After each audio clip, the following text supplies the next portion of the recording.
Hi everyone, Morten Ostad here. Welcome to my channel and welcome to an unboxing. This unboxing is related to the band's The Style Council. Talked about them quite a bit with you guys, showing records that I've been getting. But this one is pretty special. Now, I'm not sure what I'm going to call this video or what the title will be, but it's kind of a completion time video. And it's funny because a couple of months ago I found a Style Council vinyl album, live album, and I was talking about whether or not I would be able to do a completion at some stage. And before that, I showed you that I started collecting 7-inch singles by the Style Council. For those of you who don't know who the Style Council are, they are, of course, let's say, call it Paul Weller's second musical life. Let's say he's had 3. Started off, of course, with the Jam. Big success there, at least here in Europe and especially in the UK. You know, most of his big successes, and he's a big artist in the UK, but to some extent less so elsewhere. And then he got tired of that, and he started a new band, which of course was the Style Council, which is where I discovered Paul Weller's music, because I was 10 or 11 probably when I first heard the first Style Council music coming out of whatever media outlet I was hearing it for the first time. So that was my my outlet. I have since collected the Jam on CD, and I have a wonderful compilation. Was it called Snap? Yeah. And then when the Style Council folded, he started a solo career, which he has been doing ever since. And I think I have all of his studio albums on CD as a solo artist, and a few of them on one vinyl. But Style Council has always been the one that I sort of return to, and a band that I love. So before I do the unboxing, I thought, well, this will then be an opportunity for me to show all my Style Council music that I have collected over the years. And I'll start with the CDs. And they're sort of not complete, I suppose. It's the mini album introducing the Style Council, which is an odd thing, because it was released in various, various regions around the world, mainly Europe. It's got 7 songs, and is the first sort of long play introduction to the Style Council. But funny enough, not in the UK. There they stuck with the singles, I guess. And from there we then got their first proper studio album. Of course, this is Paul Weller and Mike Talbot, who are the Style Council in all sense of the word. And we got Our Favorite Shop, which is a great, and I love this deluxe edition as well. Did they only do this as a deluxe? Now I can't remember, but yeah. And then we got Café Bleu, another cracking album, as they say. And we got I am thinking about getting another vinyl of this one from the US, I think it was, because the cover art is much better. I don't know what the hell anyone was thinking when they released this. This is The Cost of Living, and yeah, I don't think it's a very nice cover. And there you go, there's the back of that for you. And finally, in the CD world, my last album with them is Confessions of a Pop Group. Another fine album. I guess they never sold quite as much as maybe Polydor would have wanted, and there were some, let's say, pushbacks and stuff going on there, and maybe I'll talk about that a little bit later in this video, because I now want to show you another little gem in my collection. This wonderful box set. 5 CD set, 90 digitally remastered tracks, etc., and so on and so forth. And the complete adventures of the Style Council. Beautiful.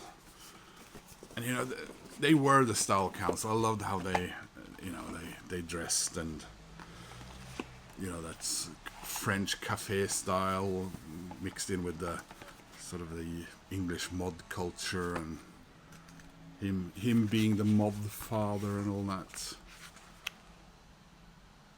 Many British artists praise at the altar that is, you know, Paul Weller. There's a couple of brothers who are currently touring, I think would agree with my assessment there. And just a quick look at how they done the CDs in here as well. And from there, I will show you my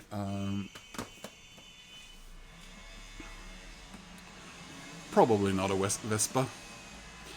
I will show you my vinyls, and they are a mix of records that I've gotten lately, as well as vinyls I've had for decades, including a couple of 12-inch that I very recently got. When I was getting my 7-inches, I also found a couple of 12-inches. People like Gavin, Gav Axman Spins, and Rob Walker, and so on, are quite prolific in their 12-inch collecting. I want to be for certain bands like this, and let's say In Excess. I would like to rebuild my Depeche Mode 12-inch collection, because it's very tattered and awful. But they don't seem to be showing up as much here with the limited record shops and second-hand record shops we have here in Norway. So, anyway, here's the mini album again.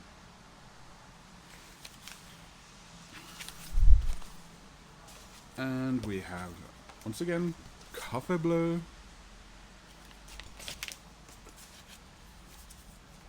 And the wonderful Our Favorite Shop.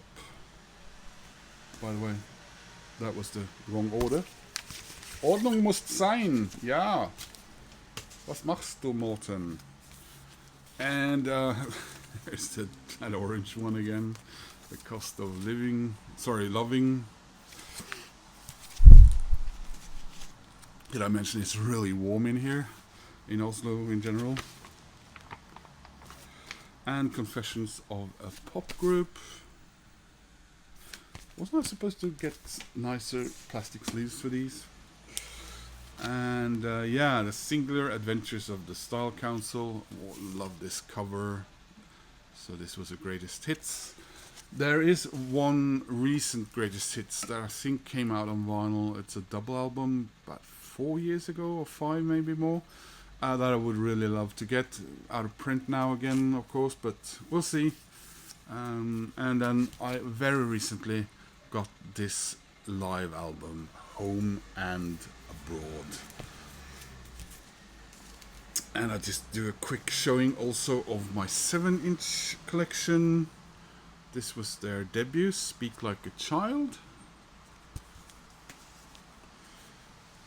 And then we got Long Hot Summer. This is kind of more of an EP, I suppose. À Paris.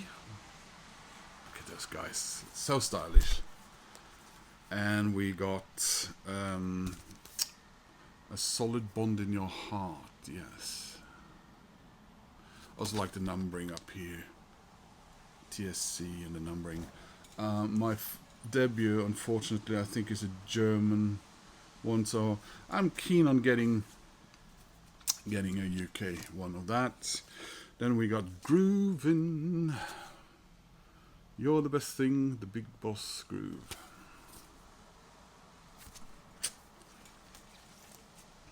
And this beauty, Shout.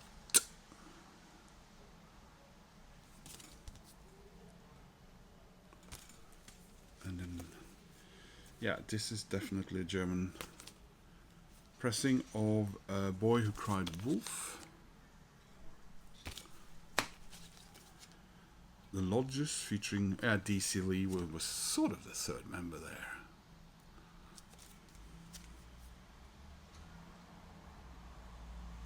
It always says, or often says something about her appearing courtesy of a different record label, so she obviously had a record contract with some other label. And then we have Come to Milton Keynes. And this one I got about a week ago in Stockholm. My Ever-Changing Moods, which was their 5th single. So,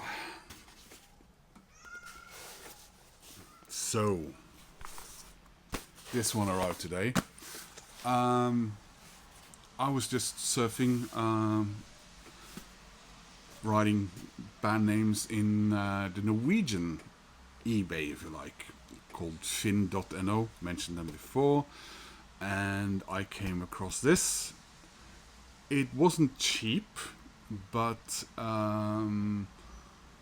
I paid 600 kroner for this, plus shipping. And which is, I think, let's call that £50, $60. And I think currently the cheapest one I saw on Discogs was £120. So that's not too bad, is it? And yeah, so I sort of have this, but only in that box I showed you. So what do we have here?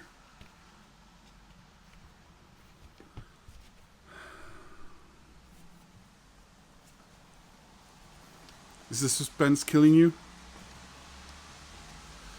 Cover is a little bit beat up, but yeah.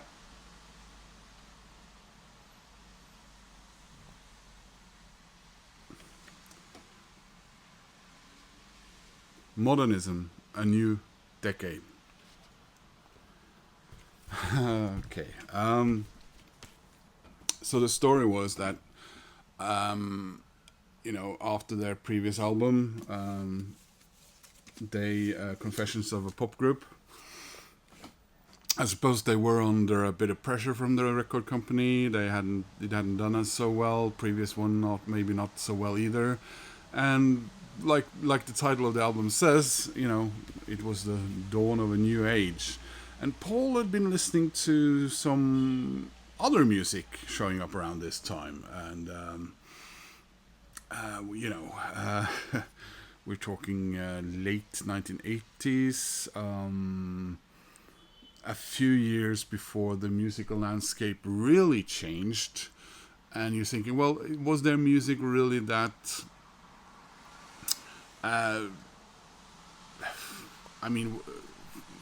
was it playing to the music tastes at the time?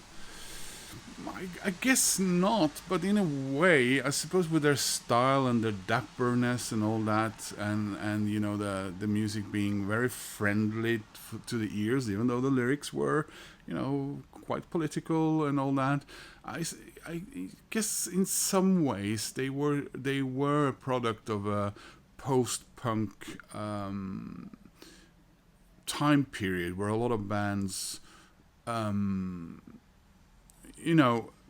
even though they weren't necessarily called post-punk, they strived to be something and a reaction to the punk, which came on as an onslaught. Now, the punk, I suppose, killed all those dinosaurs and all those prog bands for a while and all that. But what the reaction was nicer pop music, polished, well produced, with guys dressing in a British way, the way maybe some hard rock or heavy metal guys did in the US in the following years. Quite feminine, and the new romantics and all that style. You know, Duran did it, and you had your Spandau Ballets and Visage and Magazine, wasn't it? And Spaz. So I suppose with their dapper style and everything, but then the music scene changed, and you got this. These Manchester types pre Britpop coming in with all their dance beats and drug use and raves and acid jazz and what have you. And Paul Weller, he embraced this because he is a chameleon when it comes to music. He will change his music to whatever suits him. So they recorded this album, and Polydor said, nope, this is not what we signed up for. We refuse to release it.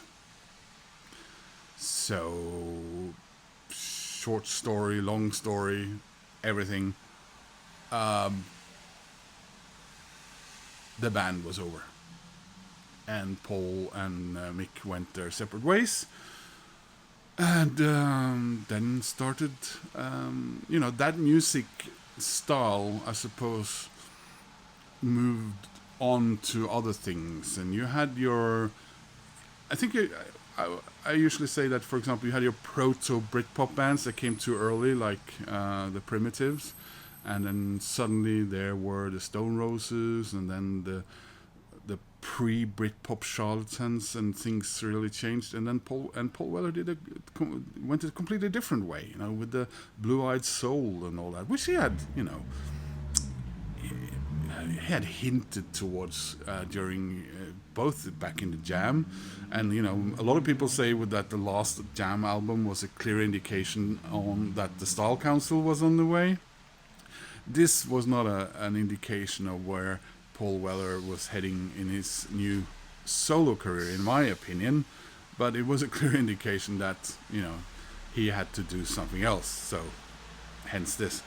The record was later reissued, or actually, issued, and then once again a few years ago, which I think this is the second time this was issued. Was it 2017? I think so, yeah. So it's not very old, this one, but it's been out of print, and I'm really happy to have this, because this really does truly complete my Style Council studio album collection. If I do come across one, a separate one on a CD, I would like to buy it and have it with the other ones, but it is actually in the box set, and I'm not sure it's been out on CD, to be honest. It probably, maybe it has. You guys can tell me, or I can find out and write it down here. But yeah, so yeah, I might seem a little, apart from the heat and everything. Let's look at the vinyl. Here we are. Is it a reason why it's acid yellowish green? Maybe. So 2 songs per side, although it is 33 RPM. Yeah, I was worried it was going to be 45. And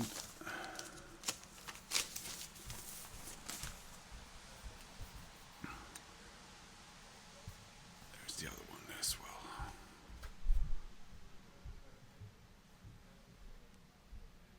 So, was there anything else in here? Well, there's an old download card.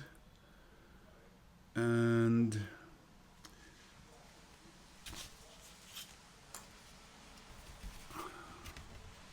anything else? I was wondering if there was anything written about something in here, but no. Anyway, here it is. My Style Council completion time. It's taken a few decades, but there we are. Yeah. So guys, sorry about me waffling on about this and making this unboxing last so long, but very special moment for me as far as my record collecting goes. Because yeah, this really bookends it, and apart from maybe getting some more singles and 12 inches, I think that'll do. I don't think I'll start collecting Style Council cassettes, but yeah, I'll leave that to the InXS collection. So thank you so much, guys, if you've been watching up until now. Please leave a comment, and you know,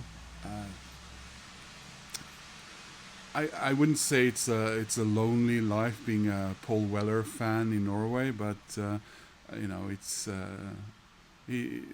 he's probably, I don't know, is he better known here than in the US? I would say so. We're pretty Anglophile up here, but yeah. So please click like. That helps my channel. If you want to subscribe, well, that makes me happy. Thank you to my new subscribers, and I hope to see you guys soon in another video. Take care. Bye bye.